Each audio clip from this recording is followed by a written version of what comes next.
क्या यूके में पीआर हुआ जा सकता है? स्टडी के बाद यूके में आपके पास कौन सी ऑप्शंस हैं जिसको लेकर आप यूके में स्टे कर सकते हैं, आगे चलकर वहां पे पीआर भी हो सकते हैं? ये सबसे बड़ा क्वेश्चन जो पूछा जाता है यूके के बारे में।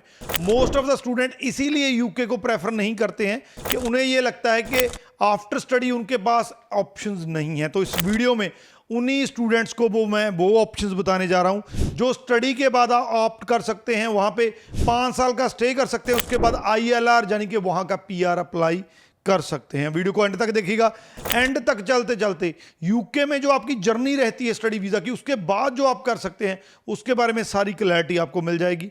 इससे पहले हमारा यूट्यूब चैनल जरूर सब्सक्राइब कर लीजिए, इस पे आपको ऐसी ही इंफॉर्मेटिव वीडियोस देखने को मिलती है। सबसे पहले तो मैं आपको बता दूं, जब आप यूके का स्टडी वीज़ा अप्लाई करते हैं तो आमतौर पे जो भी आपको इस चीज़ के लिए एडवाइस करता है कंसल्टेंट जो भी, तो आपको कहा जाता है कि आप स्टडी के बाद जो है आपको 2 साल का वर्क परमिट मिलेगा, जो कि 2027 जैन में 1.5 साल का होने जा रहा है। तो 2 साल का वर्क परमिट मिलेगा।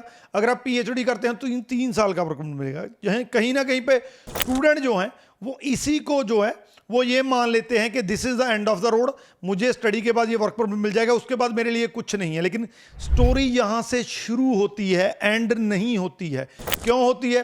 क्योंकि जब आप अपना स्टडी कंप्लीट कर लेते हैं, आपको जो वर्क परमिट मिलता है, पीजीडब्ल्यूपी जिसको हम बोलते हैं, पोस्ट वर्क परमिट बोलते हैं, तो वो आपके लिए एक ब्रिजिंग वीजा का काम करता है। जी हाँ, मैं उसको ब्रिजिंग वीजा कहता हूं, मेन वर्क परमिट नहीं कहता हूं। अब मैं इस वर्क परमिट को ब्रिजिंग वीजा इसलिए बोल रहा हूं क्योंकि जो मैंने आपको स्किल्ड वर्कर वीजा कहा, उसके बेसिस पे ही आप आगे चल के एक्सटेंशन ले सकते हैं और पीआर हो सकते हैं। जो आपका पीजीडब्ल्यूपी होता है उसको आप एक्सटेंड नहीं करवा सकते हैं यूके में, इसीलिए इसको ब्रिजिंग कह रहा हूं।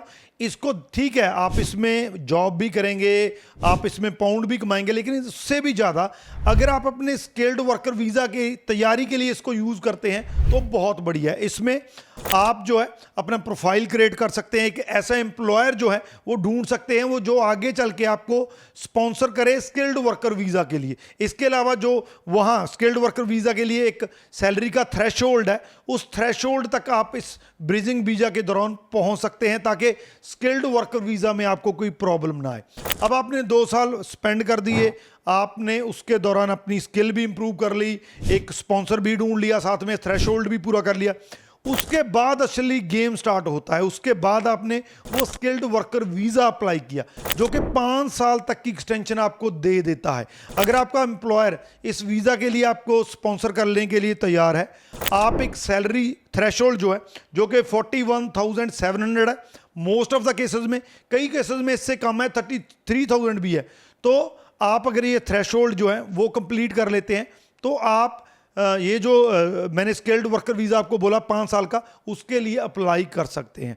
अब आपने 5 साल का स्किल्ड वर्कर वीज़ा अप्लाई कर दिया, उसके बाद कई ऐसी कंडीशंस होती हैं जिसमें आगे चल के आप जो है आईएलआर डाल सकते हैं, यानी कि जिसको हम यूके का पीआर कहते हैं।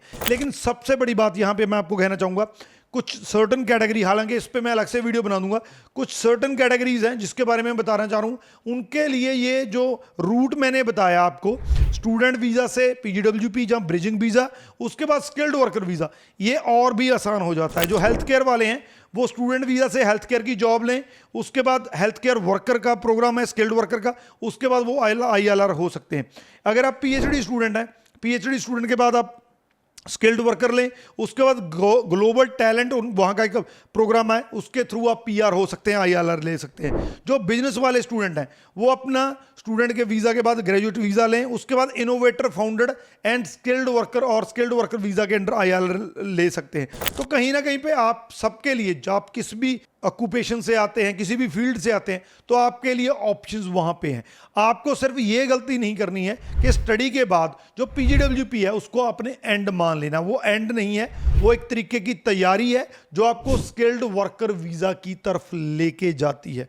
बहुत से एग्जाम्पल आपको मिल जाएंगे यूके में जो स्टूडेंट के तौर पे वहां गए थे और अब पीआर हो चुके हैं। उन्होंने सेम रूट जो मैंने आपको बताया वही अडॉप्ट किया। स्टूडेंट के बाद जो है वो ग्रेजुएट वीज़ा, जहाँ पीजीडब्ल्यूपी, उसके बाद जो है स्किल्ड वीज़ा, उसके बाद पीआर। तो ये मैंने आपको एक सिंपल सा रूट बताया है जिसके थ्रू आप यूके में सिर्फ पढ़ ही नहीं सकते हैं, वहां पे सेटल भी हो सकते हैं, वहां पे 5 साल तक रह सकते हैं। तो इस वीडियो में मैंने उस टॉपिक को डिस्कस किया, टच किया है, जिसको आमतौर पे बहुत इग्नोर किया जाता है, जो इसको टच नहीं किया जाता। सिर्फ स्टूडेंट को बताया जाता है कि स्टडी के बाद भाई 2 साल का तुझे वर्क परमिट मिल जाएगा। तो मैंने उससे आगे चलकर जो ऑप्शंस हैं वो आपको बताई है। इसमें आपको कुछ समझ ना आया हो तो हमें क्वेश्चन पूछ सकते हैं। अगर आपने यूके स्टडी वीज़ा अप्लाई करना है तो भी आप हमें कांटेक्ट कर सकते हैं। 100% हमारा रिजल्ट चल रहा है। बाकी इस वीडियो को शेयर जरूर कर दीजिए, जो स्टडी वीज़ा इंडिया में बैठे हैं उनके साथ भी, जिन्होंने करना है, जहाँ जो यूके में बैठे हैं जिनको पता नहीं चल रहा है कि आगे क्या करना है। बाकी अगर अप्लाई करना है, नंबर नीचे दिए गए, फ़ोन उठाइए, कॉल कीजिए। Thank you so much.